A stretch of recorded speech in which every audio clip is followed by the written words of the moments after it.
Hello there, ladies and gentlemen, and welcome to another episode of Cookiecast. Today on Cookiecast, it's the Darkest Timeline podcast, so it's just little old me. There'll be games, movies, TV, something from the week. You know how it goes now. So, here we go. This is Cookiecast, Darkest Timeline podcast.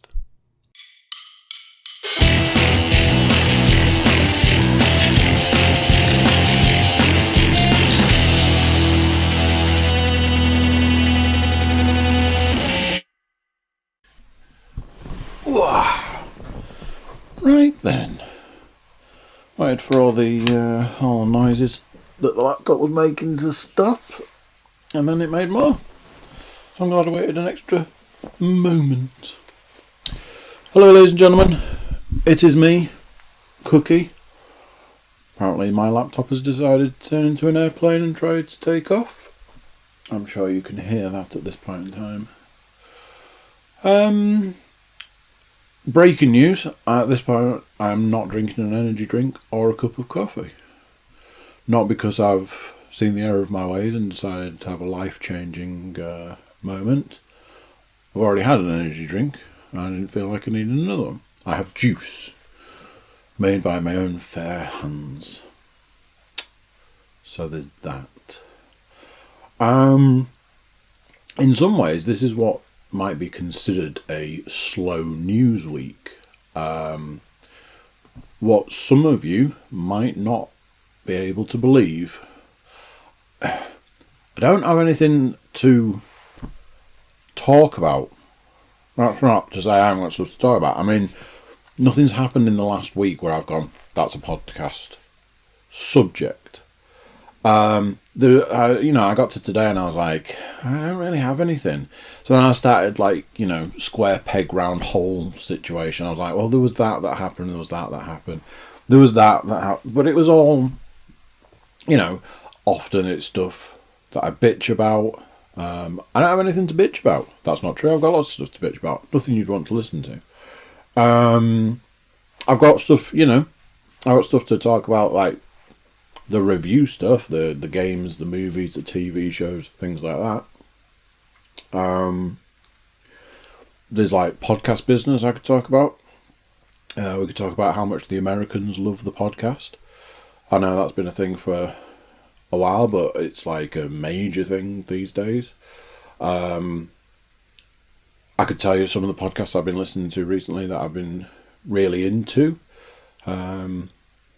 But I thought what I might try is just going, no, we're not doing that this week. What we're going to do is we're just going to talk about the reviews.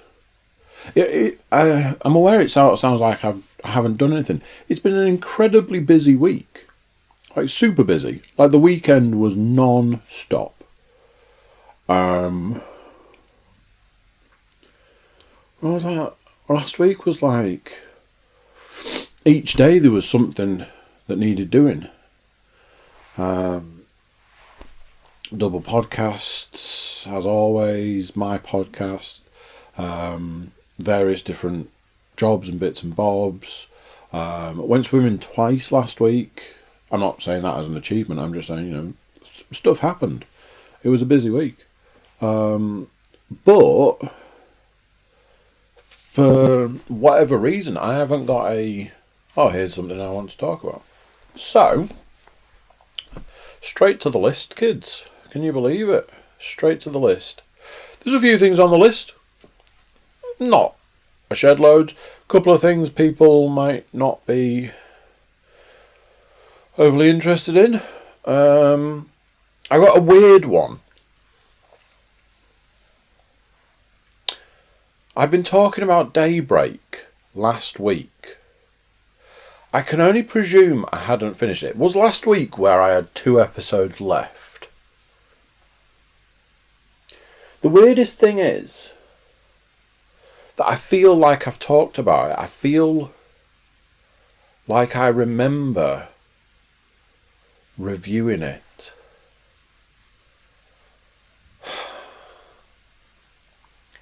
But the issue I've got is it's on my list. So is that I've written it on there not realising that I've already reviewed it? Or is it because at the last point in time I had 2 episodes left and I've now finished it? That's annoying.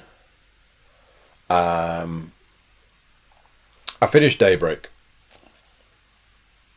I feel like I talked about this. This is the issue with having a terrible memory. I finished Daybreak.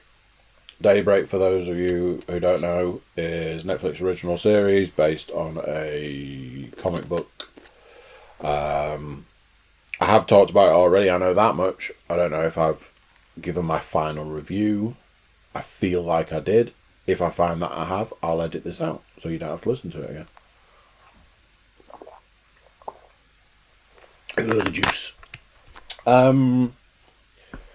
It was good. It was really good. Had a surprise ending, which is nice, because it was a surprise. As a program, it had a few twists and turns. Kind of nice to see Matthew Broderick return to the screen. Also nice to see him play a different character to what you might have seen him playing previously. It was good. It was a good show. It was really good. It's definitely one that I would recommend people check out. You see, at this point in time, I'm now going, if I've already reviewed it, I don't want to review it. But if I haven't reviewed it, I'm not doing it justice, am I? Oh dear, that's not good.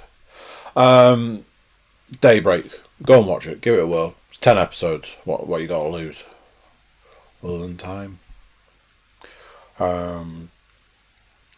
I needed a TV show to move on to, which is kind of the way that works. You guys know I like to bring you the TV show sort of stuff.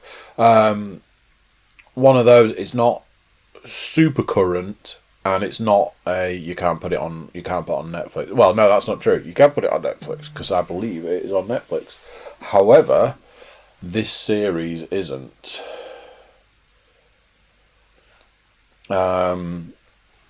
So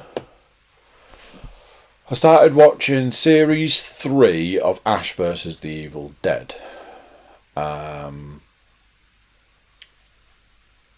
So this is one of those. I bought it. I'm sorry, what? I bought it on Blu-ray.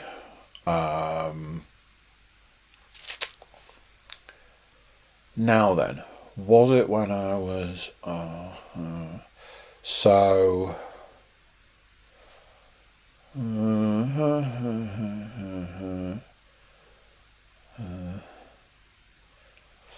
could be like 10 months ago I bought it.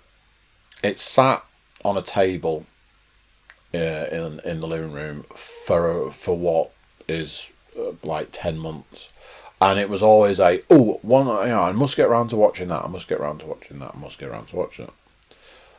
No surprises why we're talking about it at this point in time. Never did. However, as a jobs for this week, I've had a to-do list that I was supposed to do one day like 2 weeks ago, and it took me 2 weeks to do the to-do list.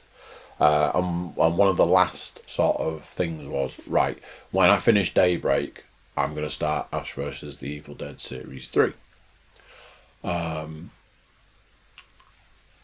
I put the second disc on today. I think that's another one that's like 10 episodes. So I'm going to go out on a limb and say there's probably 5 episodes on the first disc. I put the second disc on. Don't think I finished the episode I've been watching. So I'm so far through. Let's go with episode 6. Not much left. I believe... Now then, let me have a look, because I believe that it was cancelled So, episodes 30. So, yeah, 3 series. So, that means that...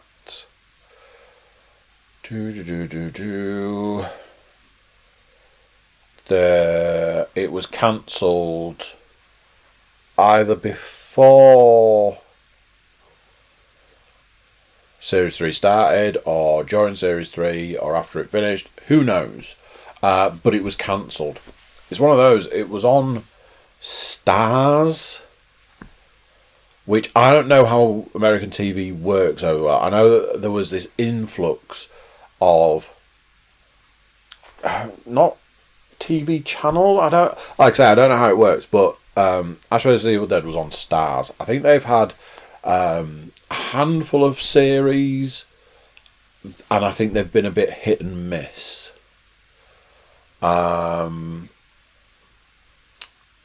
So, the reason I know that it got cancelled, there were no more series after Series 3, is I saw that Bruce Campbell had posted saying that he was hanging up the chainsaw and he will no longer play the part of Ashley Williams.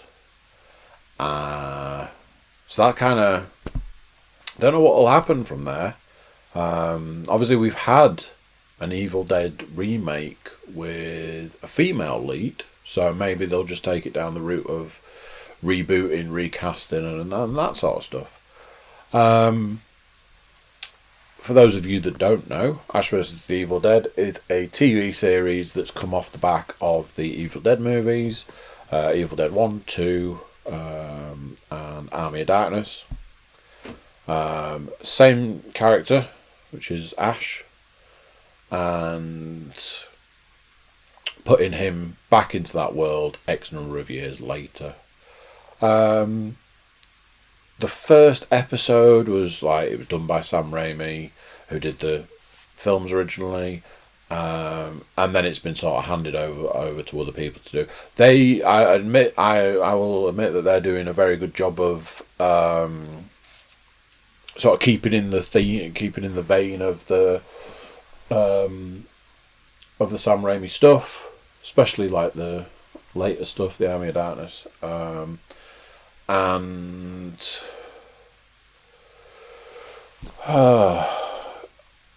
Yeah, I mean it's been a good series. They've introduced characters like TV shows always sort of have these like a gang. There's like 3 of them in this, and every now and then they'll add more like supporting characters who come in and go out and stuff.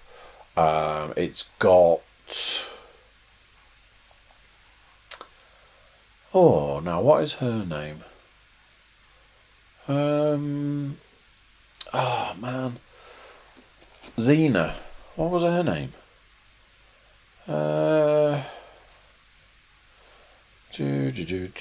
Lucy Lawless. Jesus. She's got Lucy Lawless in, and she's been in all 3 series.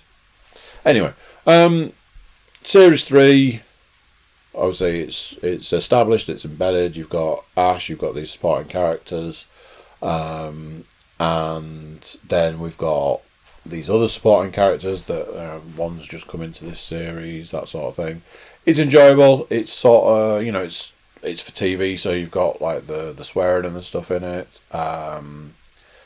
It's had in Series 2, it had Lee Majors in Series 2 as Ash's dad. Now that right there is some exceptional casting. And then he has been in a couple of episodes in Series 3. Great casting, that. Absolutely nailed on. Lee Majors is great. I used to love the Fall Guy. So that is what I'm watching at the moment. I'm watching Ash vs. the Evil Dead Series 3. In Series 2, there was the standard episode that any, to be fair, long-running TV series that has... it's usually a superhero TV show, will do the main character is actually crazy and they live in a mental asylum and all of the world that you've been watching for X number of series is in the person's head because they're crazy. And then it always turns out to be some evil villain has cast a spell on them. Although I believe when they did it in the Buffy episode, and when they did it in Buffy, they actually did it was real. Like, she was crazy and she was in an insane asylum, and the world that you'd been watching all the time was just in her head. But don't quote me on it, I might be wrong. So in series 2 they did that, Ash vs the Evil Dead, and there was a puppet called Ashy Slashy. So while I'm watching series 3, I was like, oh man, I really want an Ashy Slashy puppet, because anybody who watches the podcast, not this one, any of the others though, will maybe know, might have seen that I've got a Angel puppet from the TV series Angel. It's quite big. It's probably 2.5 foot. And I was like, oh man, you know what would go great with that? Like an Ashy Slashy puppet. I was like, let me just have a little look and see. So, went on Amazon, as you do. Had a little look. You can in fact buy not one, but 2 different versions of the Ashy Slashy puppet. One is the puppet version of Bruce Campbell, or Ash actually. It's like a little guy, he's got a chainsaw. The other version is the demonic version of the puppet, teeth and the eyes and stuff. I was like, oh yeah, man, that's cool. At 60 quid a pop, I will not be getting an Ashy Slashy puppet. Unfortunately, it's just one of those things. There's absolutely no way in the world I can justify £60 for a puppet that'll sit on a shelf. Which is one of those. I hate to think how much Angel cost. But different times and all that. I imagine I'll get Ash vs the Evil Dead finished up this week. Although very much like last week, this week is a busy week. Tomorrow not so much, but Wednesday busy. Thursday will be busy. Friday. Oh no, actually tomorrow is busy. I'm telling horrible lies. Tomorrow's a busy one. Wednesday's a busy one. Thursday's a busy one. Friday might not be. I don't know what's happening on Friday. Not important. So, that is the TV. Covered. Done and dusted. Now then, for those of you who are a fan of the podcast, and I mean this podcast, you might know that there's a certain type of movie I am a fan of. That type of movie you might not be a fan of. If that is the case, you might want to skip ahead, so I'll tell you what it is. I am a fan of a DC animated movie every now and then, and you might not be.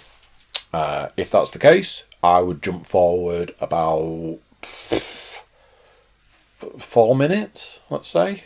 I'll try and stick to 4 minutes, shall we say. Use the option to just skip like 30 seconds at a time and see if I'm still talking about this film. So I wanted to watch. I've got a list of films that I'd kind of like to see, DC animated movies. Every now and then I get bought one, and I do enjoy to watch them. I'll watch them. I'll give them a rewatch every now and then. They kind of fall into my category of easy watching. You don't have to put a lot of thought into watching them. Although every now and then they do surprise you. So one of the ones on the list that I'd fancied watching was the Flashpoint Paradox. I believe it's called. Now I'm doing that. Do I need to look it up quickly to just make sure? But I know I already looked it up.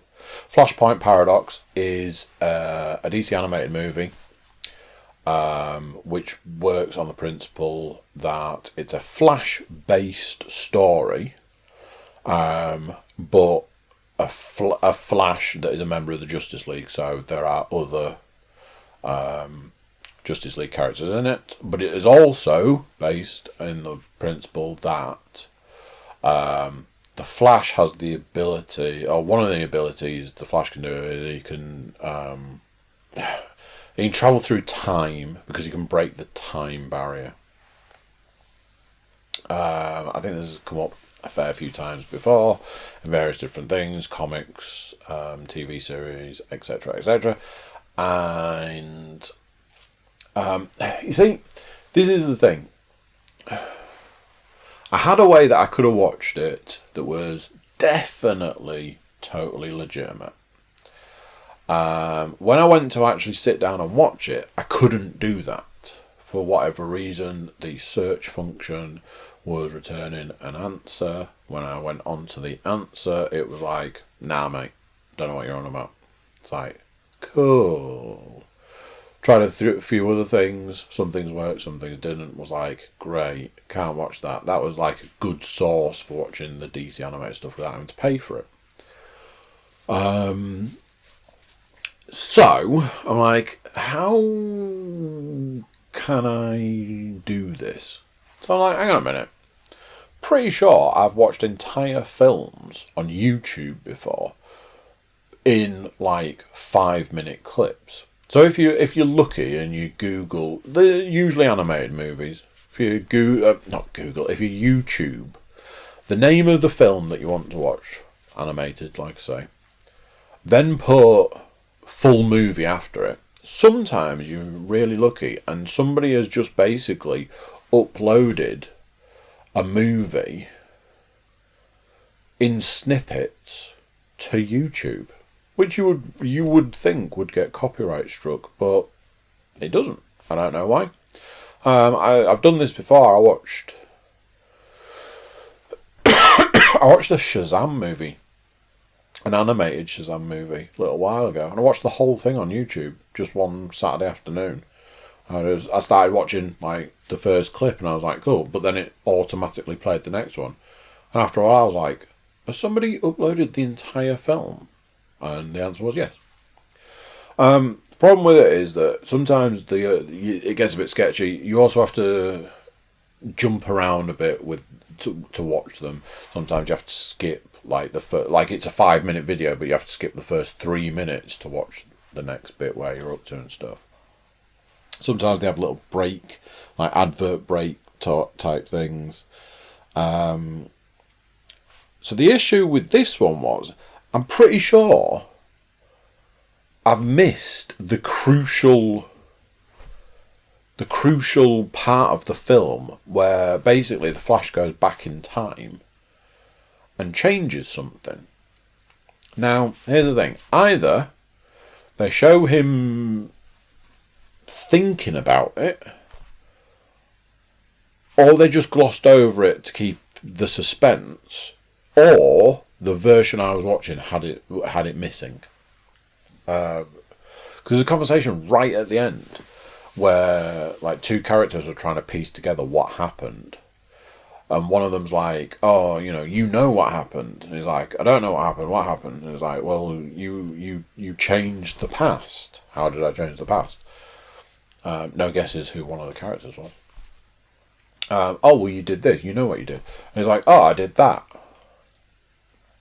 But to me, I don't remember seeing that bit. I don't remember that bit being in it. So it might have been that I missed it, or it was glossed over, or whatever. Anyway,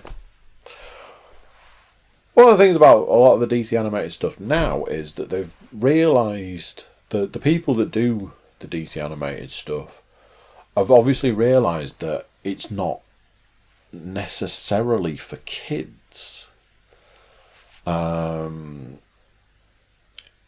So this one in particular, I wouldn't have shown this to a child.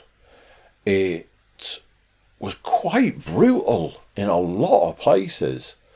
There's also some rude stuff in it. But yeah, it was quite brutal. There was a bit where a character got the head cut off, and then they showed another character holding the head up and stuff. I was like, this is not necessarily for kids.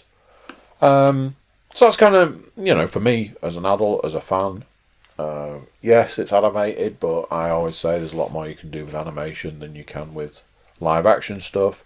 I'll always take the time to watch this sort of stuff. Yeah, it was good. It was good. I really enjoyed it. I really enjoyed the film. It's one of those. I know that I'm a bit like, I watched it for free, but I would actually consider picking this one up because it's one I would watch again. It's currently in my Amazon basket. The Blu-ray is in my Amazon basket. It's a little bit pricey, but I think it's fairly new. One of those things. I don't mind paying for these films. I don't want to pay too much for them. Sometimes they're a little hit and miss, and their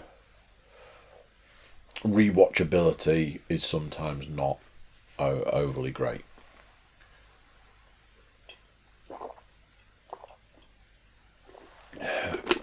To be fair, I have watched a few that I haven't bought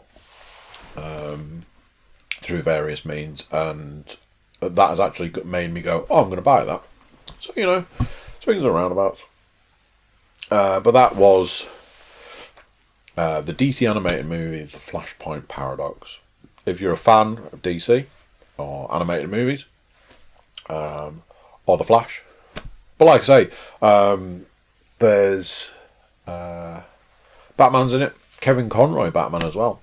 However, there's another Batman, there's a different version of Batman.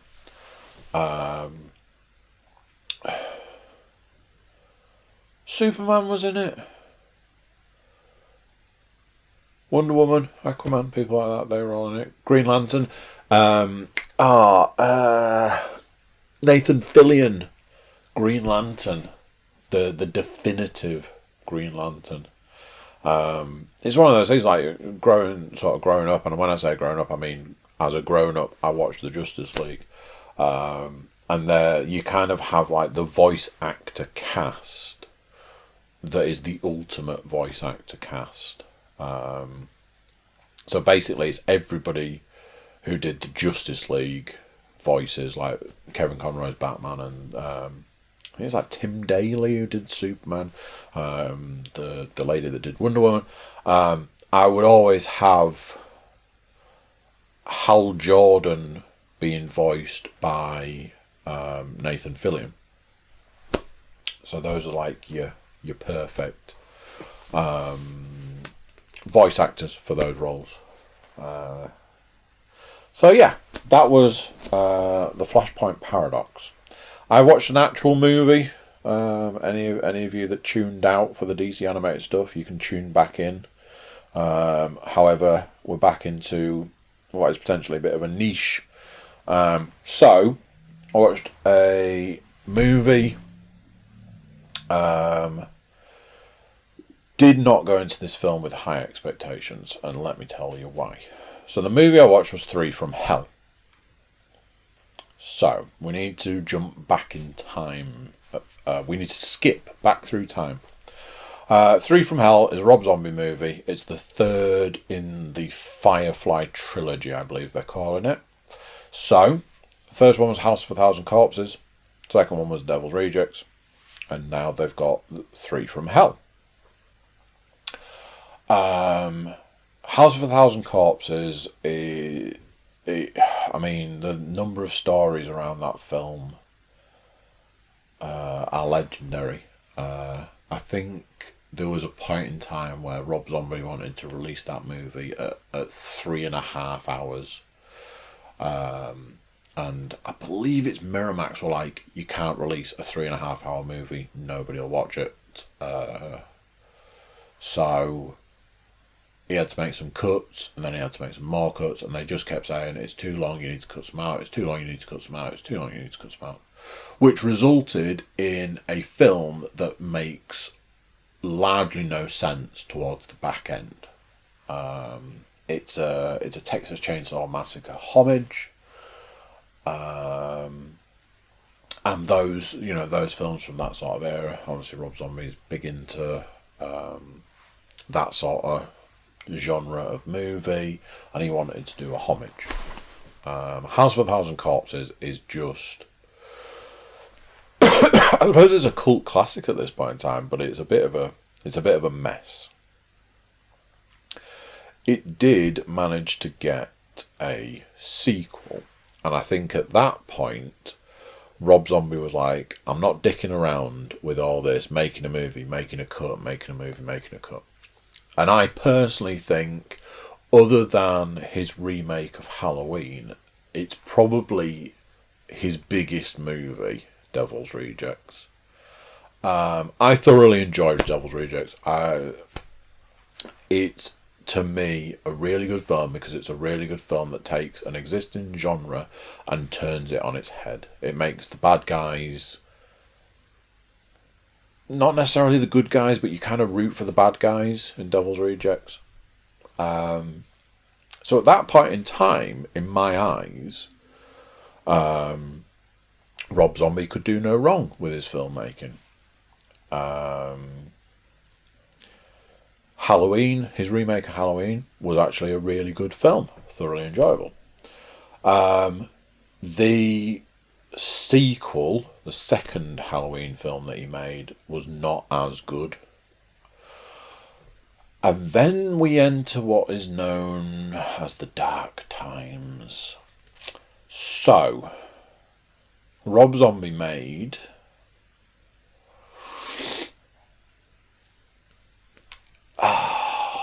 was it The Lords of Salem? Was that the film? Was that what it was called? It was. So, Rob Zombie made The Lords of Salem in 2012. And in 2016 he made a film called 31. Lords of Salem was a film that he made. I didn't see it for ages. And it was a proper like, oh, I'm not sure I really want to watch it. I was quite unnerved by the thought and the principle of it. Obviously it's around the witch trials, like the Salem witch trials. Eventually got around to sitting down to watch it. Years later, like a good few years later, it was, I don't know, 3 or 4 years after it had come out. Sat down, watched it. The whole time I was watching that film, I expected like a jump scare or a real big something. It was awful. One of those things where you kind of want to... I kind of wanted to contact Rob Zombie and sort of say, you owe me 2 hours of my life. It was atrocious. So that was that. Next thing, Rob Zombie was making a new movie. It was sort of like crowd-funded. So there was all this sort of stuff you could do. There was various sort of things where you buy stuff, you pay money, various different tiers. You could pay, I think, as little as $5 all the way up to the thousands of dollars. And that money went towards helping make the movie. I got a bumper sticker, which we don't really go in for in this country, but I think they're quite big in America. It was something about it. It rhymed, but it was like I paid an astronomical amount of money. Astronomical amount of money for an item. It was a specific item for a specific reason.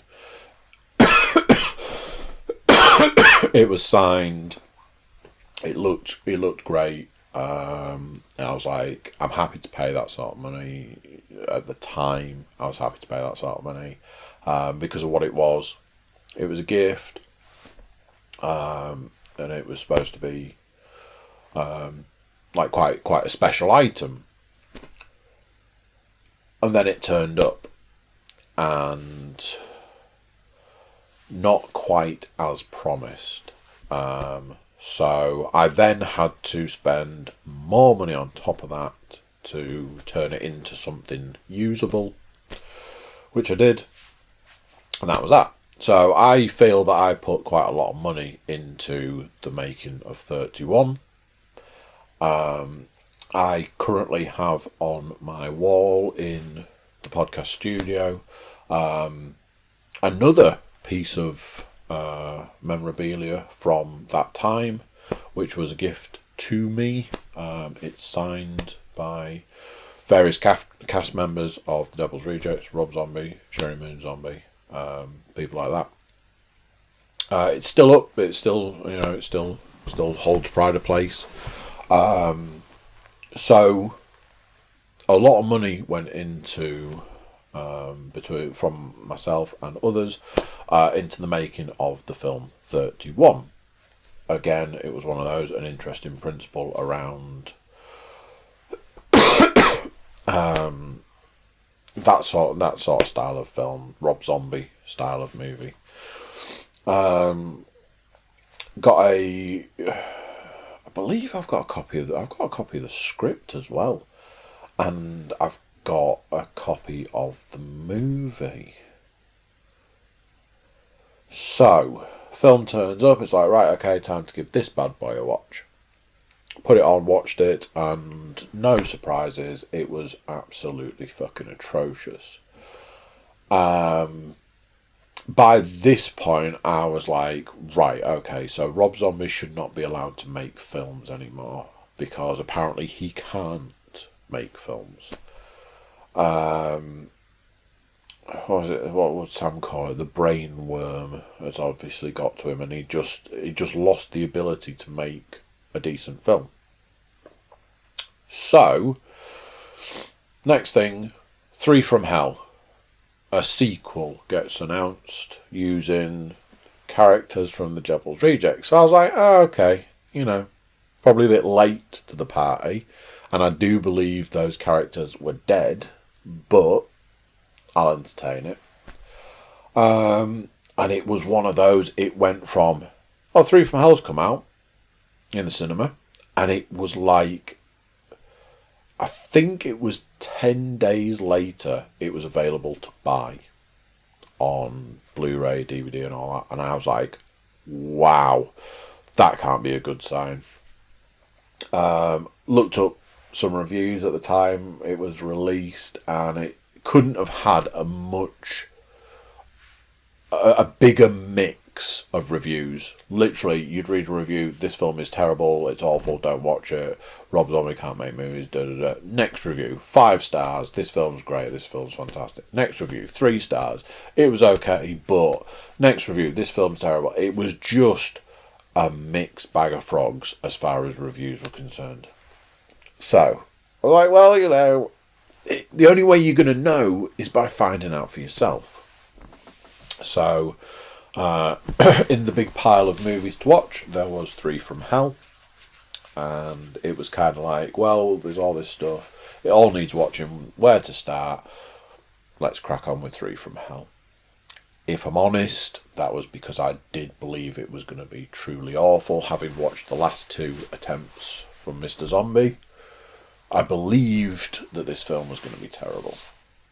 I was also aware that Sid Haig, who played Captain Spaulding in House of a Thousand Corpses and the Devil's Rejects, who was one of the Devil's Rejects in Devil's Rejects, I was made aware recently that he had passed away. And I know that Rob Zombie spoke about the fact that he is in 3 from Hell, but he is in it for like minutes. And I know that at the time they made it, he was very unwell, and obviously has passed away since then, which is sad because he was in both House of a Thousand Corpses and Devil Rejects. He was fantastic. So sat down to watch it. I'm like, this is gonna be shit, and I was pleasantly surprised. I got to the end of that film and I went, okay, what did we learn from this experience, kids? What we learned is Rob Zombie should only make films about those characters. Because the last decent film, like really good film he did, was Devil's Rejects. Like I say, Halloween was good, but, it's a remake, isn't it?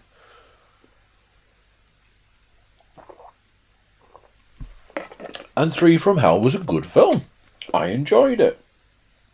They've had to sort of make up for the fact that they lost a character, so they replaced it with.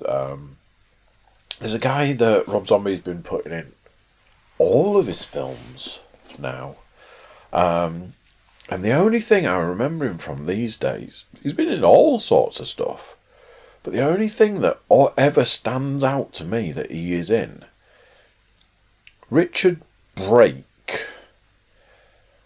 He plays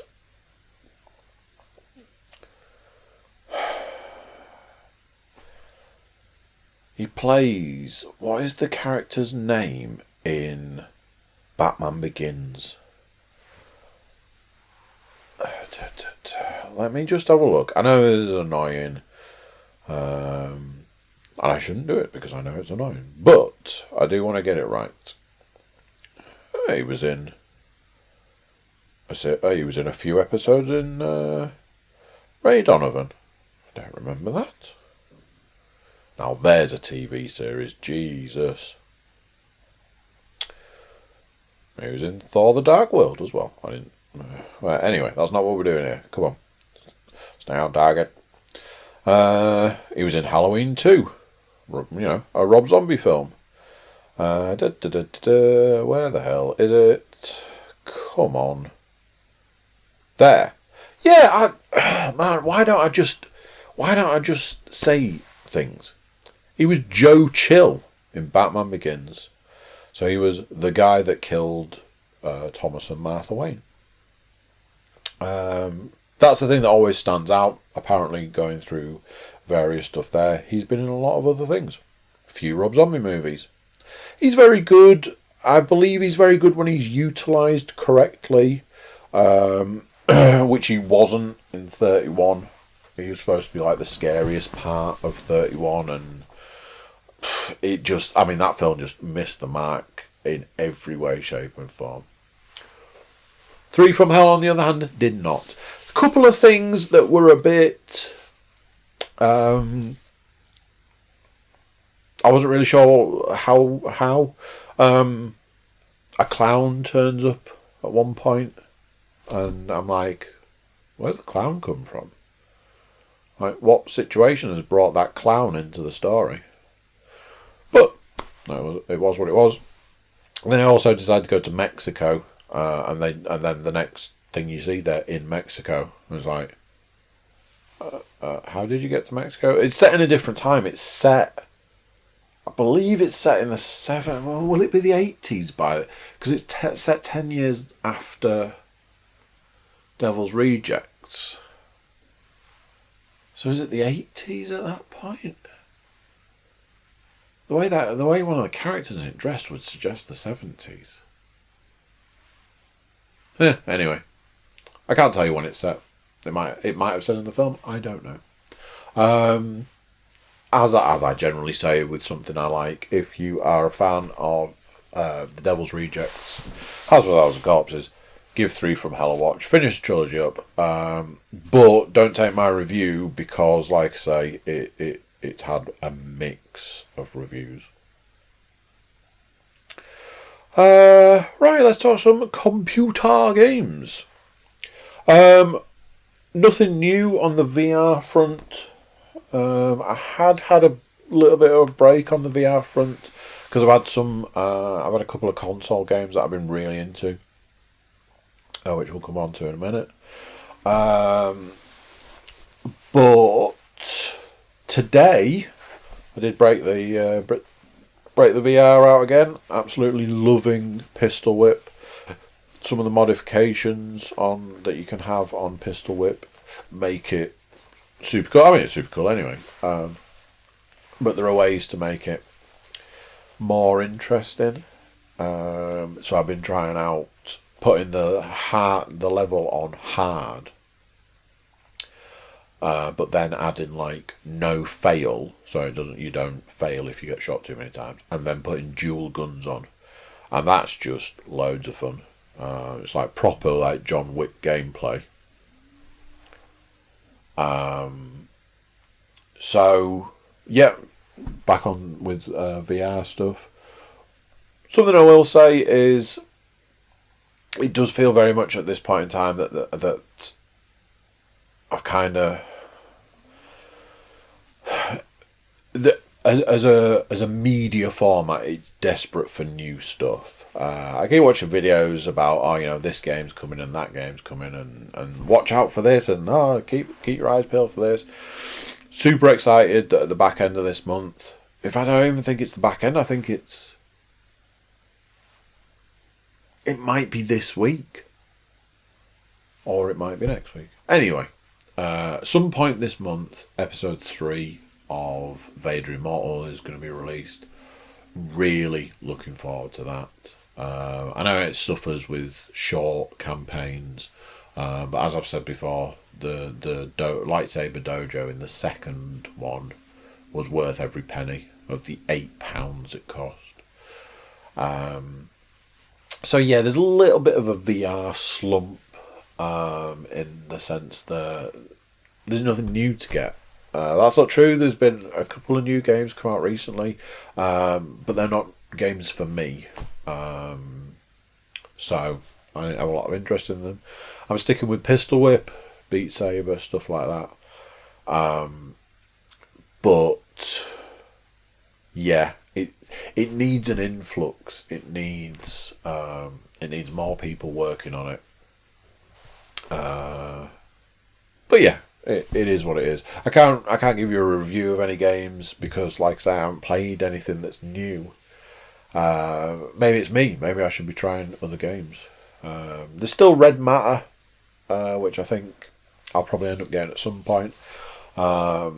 And as we draw towards the end of the year, I will do sort of a bit of a VR roundup of what's been cool, sort of my top games and that sort of stuff. But yeah, that's kind of VR at the moment. Like I say, I can't review anything for you because I haven't played anything new. I've just played stuff that I've already talked about. So, let's talk about some console games. I've had 2 games that I've been playing in the last week. One is a story of woe, and the other one, so far, is not so much a story of woe. So, I think last week I told you that I've been playing Control. Control is a game that I waited to come down in price, which it did. So I got a copy of it. Put it on, played it. It did the thing that I really don't like in games. At the point in that game that I truly loved that game, I was like, right, when I do the games, 2019 game review, this is probably going to be game of the year for me. I was loving it. At that point, the game switched on me and I couldn't progress any further because it was too difficult. Now, let me talk about what that means. I play all games on easy, apart from Pistol Whip, getting in there on the... today I was playing on the hard mode. Anyway, 99% of games I play on easy.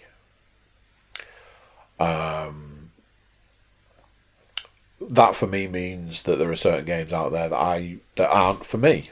Dark Souls is not a game for me. Bloodborne, anything, The Surge, any game like that takes after the Dark Souls genre, that game is not for me. Although there's that part of me that wishes it was. That's why I've got Code Vein.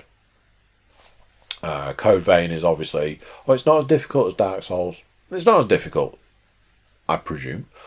But it still has all of the traits of Dark Souls, which in turn makes it difficult. So I'm playing Control. Control is a game set in an amazing world. The people that have made this game have really outdone themselves. So here's all the good stuff. It's a great game. The weapon, you get one weapon. It's a gun. It's a shape-changing gun. You can have 2 different versions of it active at once, but there are multiple different types. You get one that's like a shotgun, one that's like it'll like pierce armor, one that's just the gun, one that's like a machine gun version. These are all different versions, but essentially it's just a handgun. It's just like a revolver, but its shape changes and it'll do different things. Different things require different scenarios require different things. So sometimes you need to be able to have like the one that'll pierce armor, whereas sometimes you want the machine gun.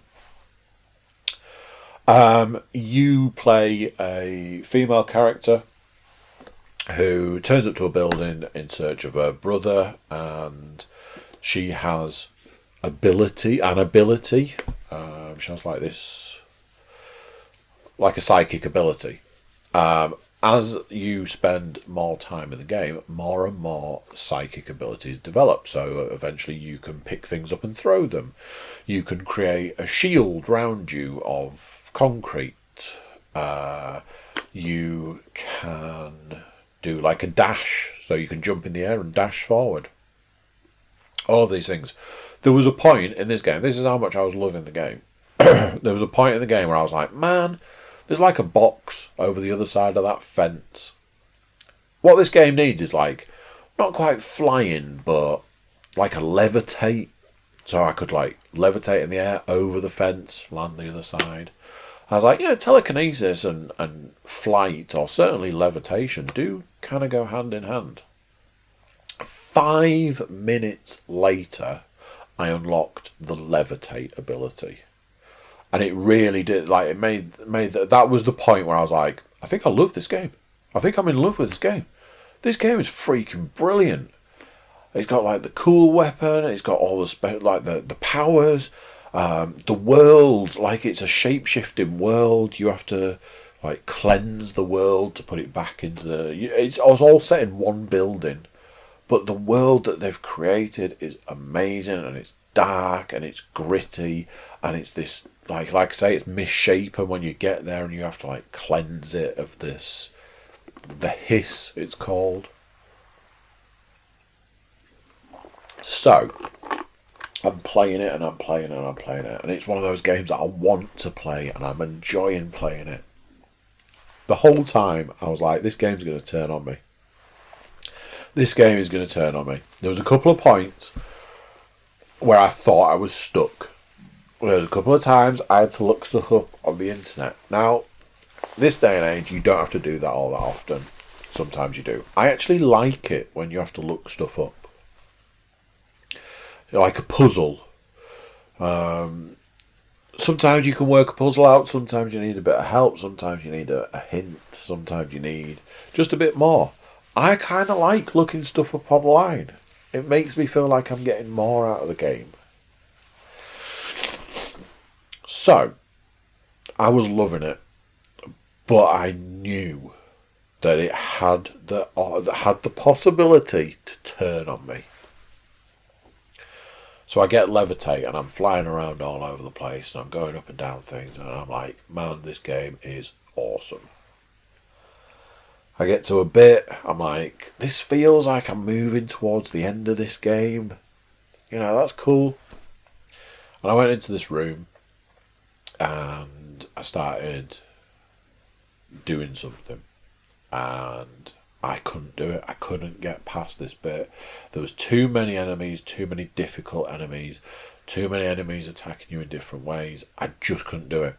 The worst thing about it is it's got a checkpoint system, so you can't manually save, and the checkpoints are really are spaced quite far apart. And there was a point where it's like, I've been doing this for an hour, I've got no further. I've been doing this for another hour, I've got no further. Just over and over and over and over again, trying to do the same thing. So I'm like, that's it. This game is done. And I'm like, hang on a minute. This game's got side missions. So I was like, okay, so let's look at the side missions. Okay, there's a side mission here to go and do something to do with a fridge. You got to go and look at a fridge. Okay, I could do that. I could do that instead. I could do that. Come on, let's go and do that. Because side missions often give you like upgrades or like new powers and get a new ability. That'd be cool. Let's go and do that. So I travelled all the way over to where the side mission was, and I got there, and I'm like, right, let's do this. Let's do the side mission. And I went to look at the fridge, and then I had to battle a massive monster. So I tried to kill the monster. Oh no, I died. Tried to kill the monster. I died. Tried to kill the monster. You know how this one's going. Every time I tried it, I died, or I fell through the floor because it punches holes in the floor, or I just died. Or it took me a while to work out how to try and kill it. Well, then I worked out how to kill it. So I'm trying to kill it, but then I died. And this was the point. This was the point in time where I was like, this game is done. And for me, as a inept game player, there are times where I can get to a point where I'll be really enjoying a game. And then I'm like, I can't progress any further. And if it was Demon Souls, if it was a Demon Souls-like game, I would expect that to be the case. You know, Code Vein, I got to a point where I had a boss. And I'm like, okay, I'm going to fight this boss with next to no health, not great weapons, and the boss's energy bar fills the entire screen. No freaking idea what to do. Oh, I'm dead. Right, cool. And at that part, I was like, I'm just going to put that to one side. There are points in time, I spoke about this last week, talking about the difficulty of VR games. If a VR game is difficult, you literally, that is the end of that game. Control has turned on me. It seemed to do it all at once. It just went, now it's too hard. It had like what in the games world is like a difficulty curve, and the difficulty curve was above my ability. So that game is done for me. So a game that I was loving, and I do mean loving it, I was going to name it Game of the Year. I now have to say that would have been Game of the Year, but it's not, because I can't progress any further. And how sad is that? For me as a game player, and for the people that made it, because the people that made it have genuinely put a lot of love into that game, obviously. I think you can still buy it new at full price. That says a lot, because it's been out a while. I don't know if it's coming across, but I'm really sad about it. I'm like, man, it was so close. I was so close. I felt like I was nearly at the end of it. And I just can't progress any further. I will go back to it. I will have another go, but it's one of those that I think I work on the principle that if I can't do it, then there's no point in keeping it, because it'll just annoy me. So if I can't do it the next time I play it, I am going to take it and trade it in, because it's just one of those things. And for somebody who has the extensive game collection that I have, that means a lot. I told Sam that I was struggling with it at one point. He was like, have you considered that it's because you're rubbish? I was like, oh no, that is exactly the reason. However, doesn't change the fact that I can't progress any further. That was right at the start of the game. So, to cushion the blow that I felt, the heartache that I felt, losing a dear friend, I had to console myself by getting a new game. And that new game, at this point in time, ladies and gentlemen, is Star Wars Jedi Fallen Order? Is that what it's called? Is that its full name? Jesus Christ. Me and the names of things. Let's go with that. Jedi Fallen Order. Yeah, that sounds right. So it's a big thing. Obviously, EA... I presume EA own the rights to Star Wars as a computer game franchise, and have consistently churned out garbage. They got into a lot of trouble when they released the last Battlefront game, Battlefront 2, because it was just, give us your money. We don't care what the game's like, just give us your money. and they got into a lot of trouble for that. I say they got into a lot of trouble. They got into as much trouble as they could for a massive games company that don't give a shit about you as a consumer. However, we might have seen a computer game company learn from their mistakes, because they gave the Star Wars branding to Respawn, the company that brought us Titanfall and Titanfall 2 and Apex Legends. Titanfall was fine. Obviously it was multiplayer, just multiplayer. So I could only play it so much, but I did own it and I did play it. I think I still own it on at least a console. Titanfall 2, on the other hand, brought in a single player campaign, and that was kick ass. So Respawn were making a game. They had a conversation with EA, and EA were like, you know something, this sounds very much like a Star Wars game to us, and we'd like to make a Star Wars game. So they let Respawn do their thing. A lot of stuff's come out recently about the fact that Star Wars Jedi Fallen Order was going to have no multiplayer, no microtransactions. It was going to be a complete game at release. And people were like, I'm sorry, what? Is it not being released by EA?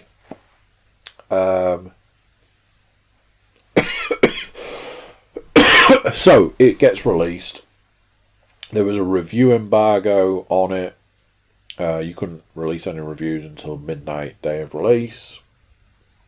All that sort of stuff. Sometimes that's standard protocol for games these days. By the time it was released, there was absolutely no way it was getting a bad review, for one reason or another. It works on the principle that it takes its cues from Metroid Prime and games like Uncharted and stuff like that. You have these worlds that you go to, that you have various different ways of traversing them. You have a lightsaber, you fight with stormtroopers, aliens, animals, that sort of stuff. As you progress, you can change the colour and the metal that your lightsaber is made out of. You have limited force abilities, I would say. Push, pull. And you have like the ability to slow people down, which seems to just be something that this character can do. He's got another force ability, but it's not like used for fighting. So I got it, and initially I was like, why would you do this and why would you do that? Like, it has a button. Like, if you want to climb a wall, you have to press a button to start climbing the wall. But if you then climb up so far and then jump across to another wall, you don't have to press the button again. He just jumps across and grabs on. So I'm like, why do we need the button? Grabbing onto walls and stuff should be automatic. I don't know why that's a thing.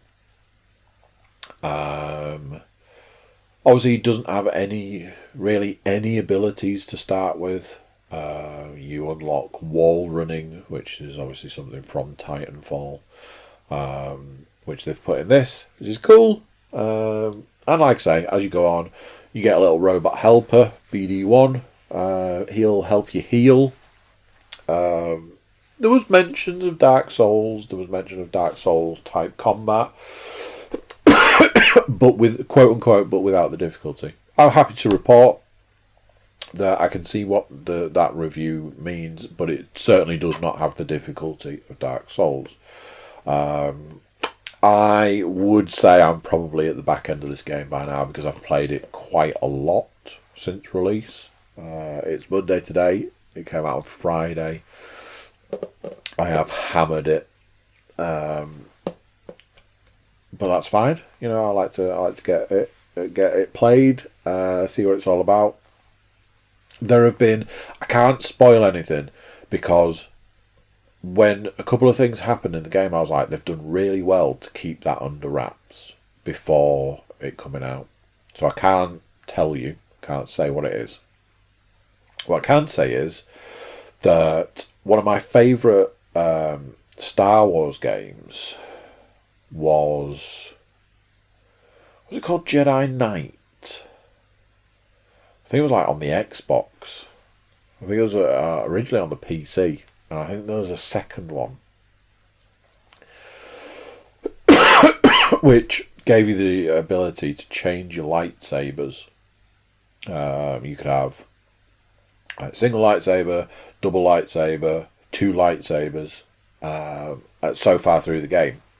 And then you could change your fighting style and stuff with your lightsabers and things like that. That was a really, really cool element of that game. It probably made that game in a lot of ways. You also had the ability to unlock dark force powers, so you got lightning and stuff, which this game doesn't have.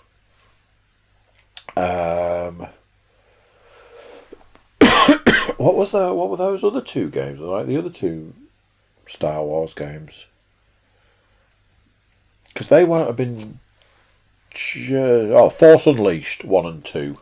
I also really enjoyed those games. Again, another different take on it, because he holds his he had double lightsabers and he holds them backwards.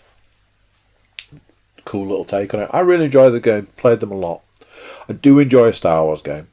What I will say is, so far, I'm thoroughly enjoying this game. Obviously, now I've said that, it means that the game will turn on me and become shit. Or I won't be able to progress any further. I am in a WhatsApp group with various people. Those people are not reviewing this game overly highly, which I find very strange. But they don't like the Metroid aspect or some of the fighting aspects. By the sounds of it, they don't really like much of it. My response to them was, well, I love it, so there. So Star Wars Jedi Fallen Order so far has been fantastic. Like I say, that doesn't mean it'll be really bad when I put it on later. But that's it really. That's what I've been doing, playing, that sort of stuff. I would love to know what it is that makes me feel ill doing this podcast. Every week's the same at the moment. I've got a blocked nose and I've got a tickly cough. What is the deal about doing this podcast? I do not know. So now that I'm going to start a coughing fit, I'll let you guys go. Thank you for tuning in, and until next time, I'm going to say bye, and I'll see you then. So there you go. What do you think to that? Another one done, another one in the bag, another week gone. YouTube watchers, make sure YouTube subscribers, like, share, comment, all that. Everybody jump over to thecookiecast.com, check us out over there, send us some love. So that's it for this week. Until next time, I'm going to say bye, and I'll see you then. Bye.